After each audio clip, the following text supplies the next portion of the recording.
سورۃ العادیات مکیہ بسم اللہ الرحمن الرحیم والعادیات ضبحا والعادیات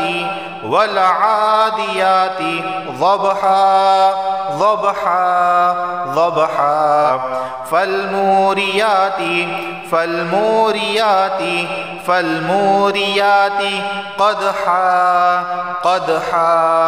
قدحا فالموریات قدحا فالمغیرات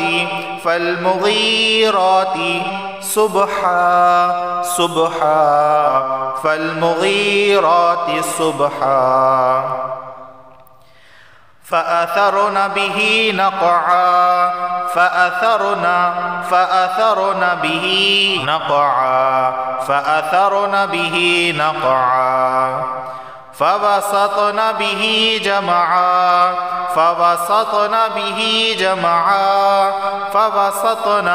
به جمعا إن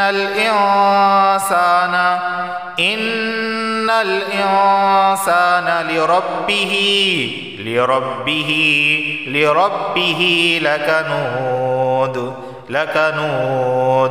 لربه لكنود إن الإنسان لربه لكنود وإنه على ذلك لشهيد وإنه على ذلك لشهيد وإنه لحب الخير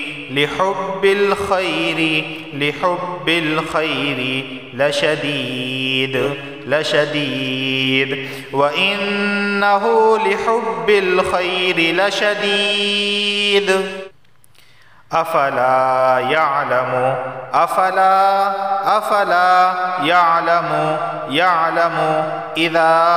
إذا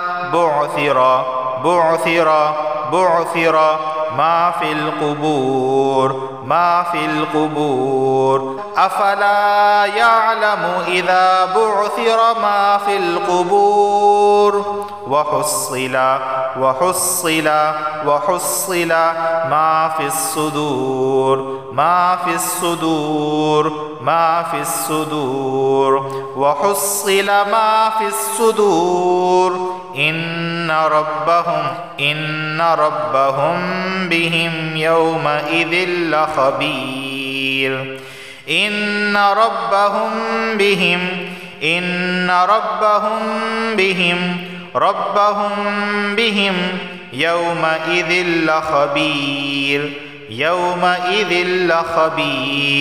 يومئذ لخبير إن ربهم بهم يومئذ لخبير دوستو، آج میں نے آپ کے سامنے سورۃ العادیات کی تلاوت کی ہے اور اس کا لفظی تلفظ بیان کیا ہے۔ اب اس کی تجوید دیکھ لیتے ہیں۔ والعادیات، عین کھڑا زبر آ اور یا کھڑا زبر یا، ان دونوں کو ایک ایک الف کے برابر کھینچ کر پڑھا جائے گا۔ والعادیات ضبحا، یہ ضاد کا مخرج حافہ لسان زبان کی کروٹ اوپر کے داڑوں سے لگے گی۔ ضاد ضبحا، ٹھیک ہے، حافہ لسان اس کا مخرج کہلاتا ہے۔ اور یہاں دیکھیں با جو ہے یہ با حروف قلقلہ کا ہے، تو لہٰذا یہاں پہ کیا ہوگا؟ قلقلہ ہوگا، قلقلہ، ٹھیک ہے۔ اب میں پہلی آیت کی ہمیشہ ہجے کرتا ہوں، تو اس کی ہجے کرتا ہوں۔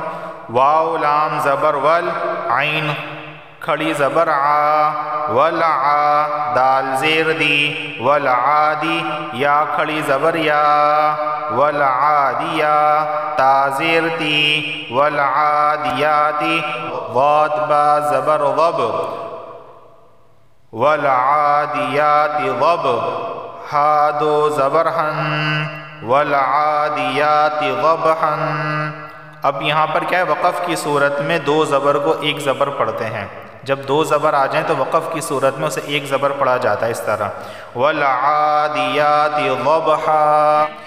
اب اگر اس کو ملا کر پڑھیں گے تو یہاں پہ اخفا کا گنہ ہوگا کیونکہ تنوین کے بعد فا آ رہا ہے، کس طرح والعادیات ضبحا۔ دیکھیں یہاں گنہ کیوں کر رہا ہوں میں، ضبحا فالموریات، کیونکہ تنوین کے بعد فا گیا ہے، اور تنوین کے بعد جب فا آئے گا تو وہاں اخفا والا گنہ ہوتا ہے، یعنی زبان کی نوک کو اوپر کے تالو سے نہیں لگانی، یہ اخفا کی خاصیت ہے، ٹھیک ہے، زبان کی نوک اوپر کے تالو سے نہیں لگے گی۔ ضبحا فالموریات، اگر ملا کے پڑھیں گے تو فالموریات، یا کھڑی زبر یا، اسے بھی ایک الف کے برابر کھینچ کر پڑھا جاتا ہے۔ قدحا، یہاں پہ دیکھیں قلقلہ ہوگا کیونکہ دال حروف قلقلہ میں سے ہے۔ اچھا اب ان دو کو اگر ملا کر پڑھیں گے قدحا اب یہاں بھی دیکھیں وہی ہے، قدحا، تنوین کے بعد فا آ گیا، فا حروف اخفا میں سے ہے، اخفا والا گنہ ہوگا، یعنی زبان کی نوک کو اوپر کے تالو سے نہیں لگائیں گے اور گنہ کریں گے۔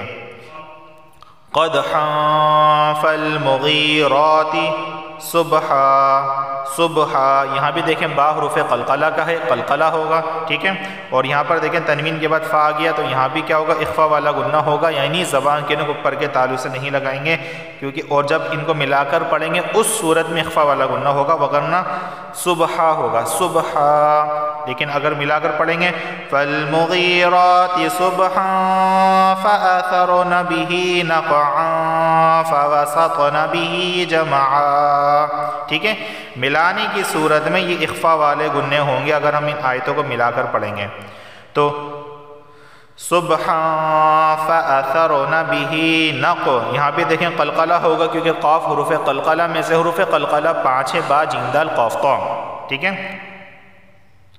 نقعا فوسطن، تنوین کے بعد فا آ گیا ہے اور فا حروف اخفا میں سے، اخفا والا گنہ ہوگا، اگر ملا کر پڑھیں گے تو اخفا کا گنہ کریں گے، ورنہ نقعا، نقعا، اور ملانے کی صورت میں فأثرن به نقعا فوسطن به جمعا۔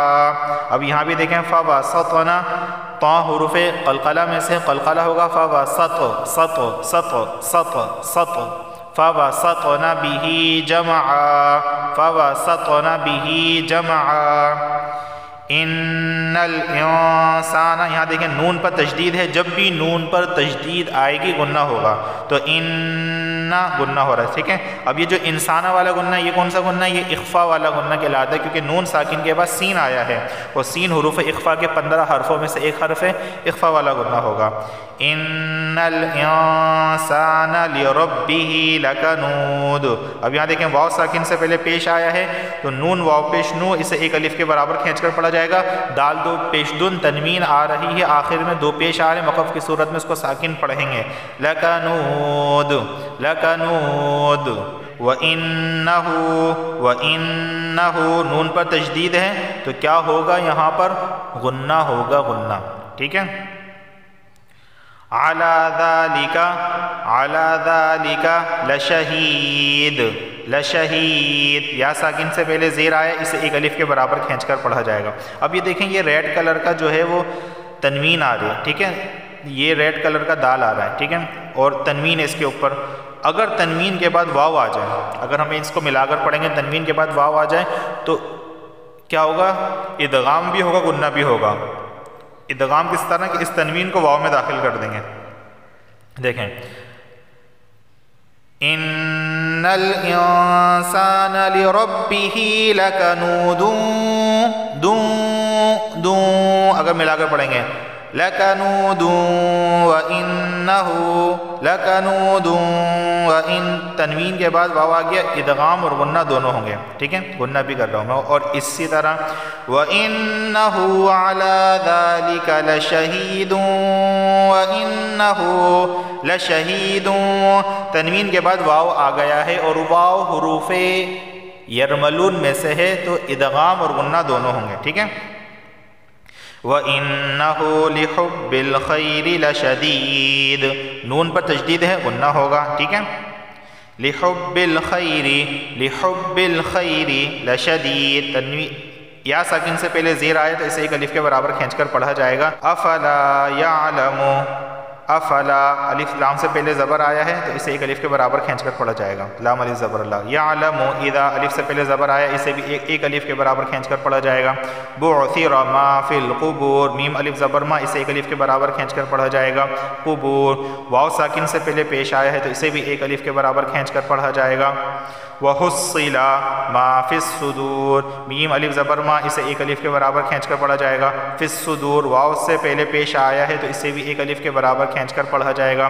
ان ربہم، نون پر تشدید ہے تو اس وجہ سے یہاں پر کیا ہوگا؟ غنہ ہوگا. ربہم بہم، میم ساکن کے بعد اگر با آ جائے تو اخفا میم ساکن کا قاعدہ لاگو ہوتا ہے، لہٰذا یہاں بھی غنہ ہوگا. ربہم بہم، ربہم بہم یومئذ لخبیر. تنوین کے بعد اگر لام آ جائے تو یہاں پر کیا ہوگا؟ غنہ نہیں ہوگا،